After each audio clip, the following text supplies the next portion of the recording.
Cazadores, buenas noches. Ya hemos llegado al día viernes y como saben, ya tenemos muy lista la presa de la noche. Así que pónganse cómodos que ya está comenzando. ¿Están preparados? El fantasma de la ventana. Hola, cazador. Te quiero compartir uno de los muchos encuentros que he tenido con fantasmas, o seres que ya no tienen cuerpo físico, pero aún así habitan entre nosotros. Ya han pasado varios años desde lo sucedido, pero lo tengo muy presente. Verás, vivíamos en una privada de México Nuevo. Mi hija tendría unos 3 años aproximadamente. Mi esposo trabajaba al igual que yo. Esto para pagar la renta de la casa. Y siendo muy honesta, era una casa muy linda. Tenía 2 pisos. Mi hija tenía todo un cuarto para ella y sus juguetes. Mi esposo y yo estábamos en la habitación más grande, y todavía sobraban más habitaciones para los invitados. Realmente era un lugar muy acogedor. La gran mayoría de esta casa estaba alfombrada, así que mi hija era feliz jugando y corriendo descalza. A pesar de que ambos trabajábamos, teníamos el suficiente tiempo para estar con nuestra pequeña, y cuando no podíamos cuidarla, la llevábamos a la guardería, la cual estaba solo a unas casas de la privada. Nosotros confiábamos en esta guardería porque la mayoría de las personas que vivían en la privada llevaban a sus hijos ahí. Recuerdo que había unos señores grandes que estaban por jubilarse, que al igual que nosotros, salían a trabajar y dejaban a sus niños en aquella guardería. Además, nuestros vecinos de a un lado tenían un hijo que tenía la edad de mi niña, y eran súper amiguitos ellos. Siempre salían a jugar juntos o estaban de casa en casa jugando. Un día jugaban en mi casa y al otro día jugaban en la casa del niño. Realmente me alegra que mi hija viviera su infancia feliz, sin preocupación y como siempre ella estaba jugando, no se daba cuenta de las cosas que pasaban. ¿A qué me refiero con cosas que pasaban? Verán, cada día, a partir de las 5 de la tarde, por alguna extraña razón, mi habitación apestaba. Era un olor insoportable a podrido. Créanme, un huevo podrido huele mejor que aquel horrible olor en la habitación. Yo siempre iba y revisaba el closet, debajo de la cama, en busca de encontrar algo que por descuido se había dejado y que pudiese ocasionar el mal olor. Pero no, no había nada que pudiera estar causando aquella peste. Lo único que puedo decirles es que aquel olor se hacía más intenso junto a la ventana del cuarto. Aquella ventana daba a la calle, y realmente desde ahí se podía ver toda la privada. Yo en varias ocasiones me paraba ahí para ver a mi hija jugar afuera, pero siempre yo sentía una sensación muy extraña al estar ahí parada. Pero eso no es todo. Aquel olor se quitaba exactamente a las 8 de la noche. Después de esa hora, desaparecía, como si nunca hubiese existido. Mi esposo estaba al tanto de la situación, y solo pensaba que era cosa de las tuberías o algo mal hecho de la casa. Pero aquello no tenía sentido, porque solo pasaba en un horario en específico. Yo en mi trabajo conocí a una señora que decía ser espiritista, pero yo la verdad no le prestaba mucha atención a eso, y solo le hablaba porque vendía sábanas y colchas finas. Las vendía a buenos precios, así que una vez que me fue a dejar el catálogo a mi casa, yo salí y abrí la puerta. Nos quedamos platicando fuera de mi casa.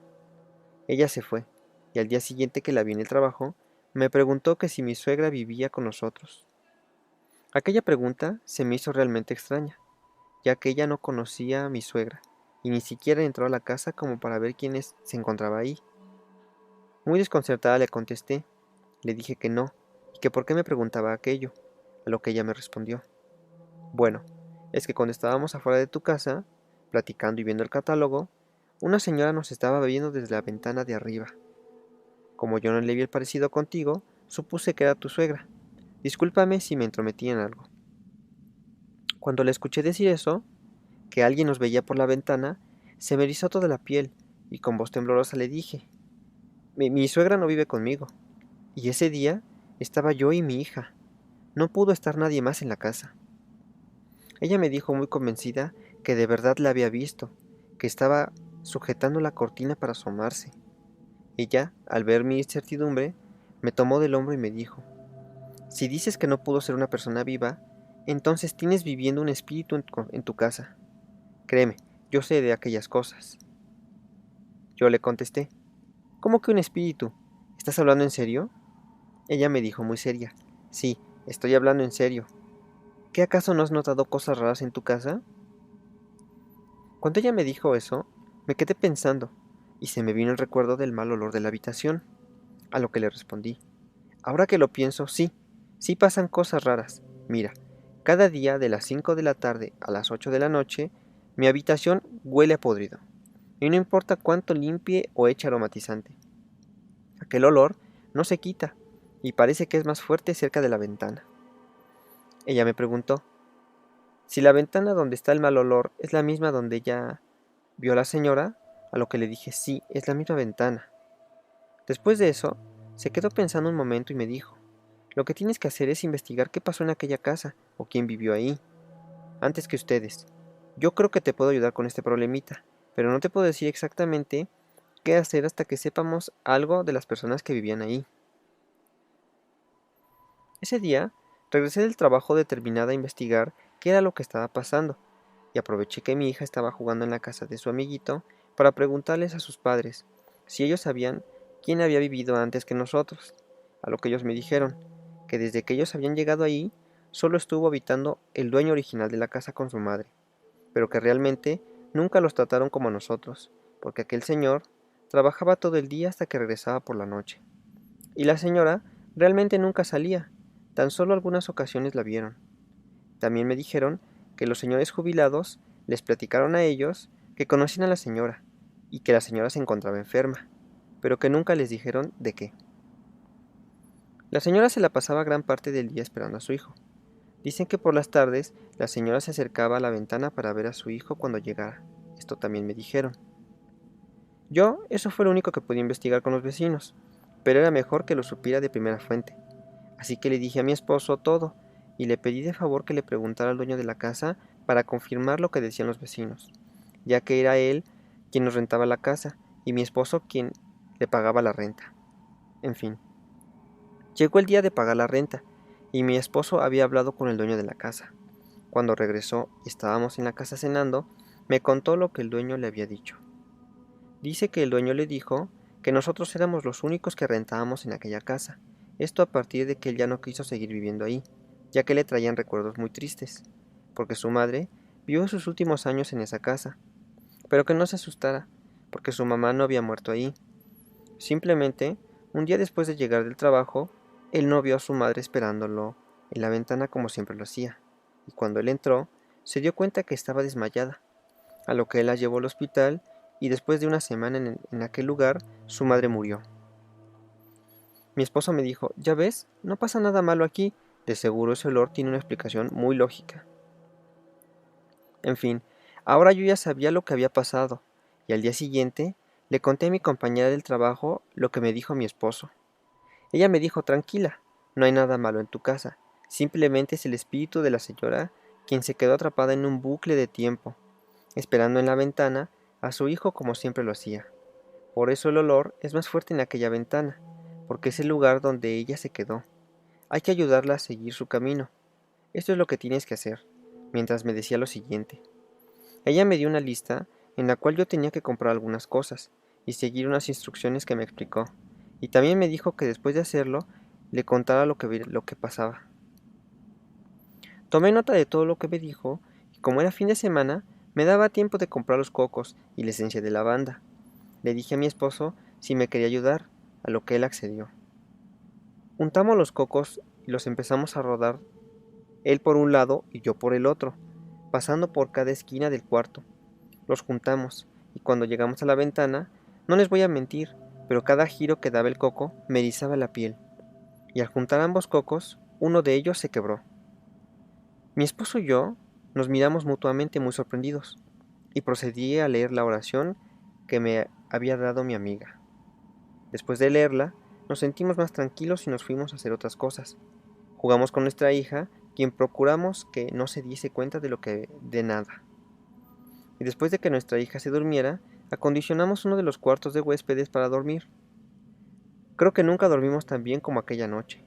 Nos encontrábamos súper relajados, y al día siguiente me paré muy temprano, por cierto, con mucha energía para que el sol no me ganara. Yo estaba saliendo y fui a la habitación para ver los cocos.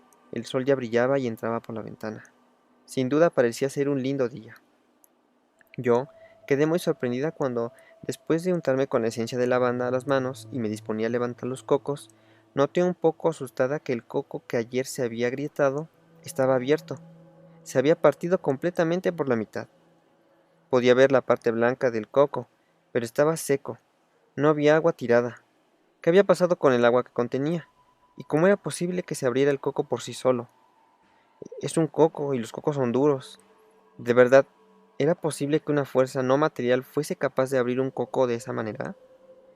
Yo tomé el valor, lo levanté y lo puse dentro de la bolsa como me dijo que lo hiciera mi amiga. Pero mientras lo sostenía, se sentía muy liviano. Lo observé detenidamente y estaba totalmente seco. Después agarré el otro coco y lo mismo, se sentía muy liviano. Intrigada por lo que pasó con el otro coco, lo sacudí para ver si tenía agua, a lo que no tenía agua alguna. No se escuchaba nada. Se había secado por dentro como aquel otro coco. Yo fui corriendo para despertar a mi esposo y que viera lo que pasó con ambos cocos.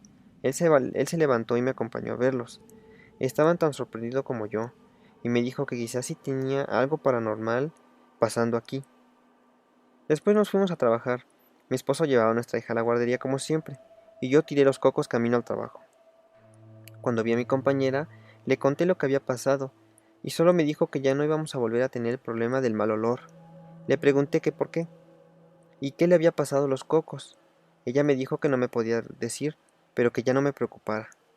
Y ciertamente, desde aquel día, ya nunca más volvió aquel olor tan pestilente. Gracias por escuchar mi historia. Saludos a todos. Hasta aquí termina la casa de este viernes, esperando que todos la disfrutaran escuchando, así como nosotros al narrarla. Gracias por estar aquí pendientes los días que salen nuevas presas. Y no se pierdan el próximo lunes, que ya regresamos con nuevas experiencias para compartirles. Hasta luego, cazadores. Nos veremos.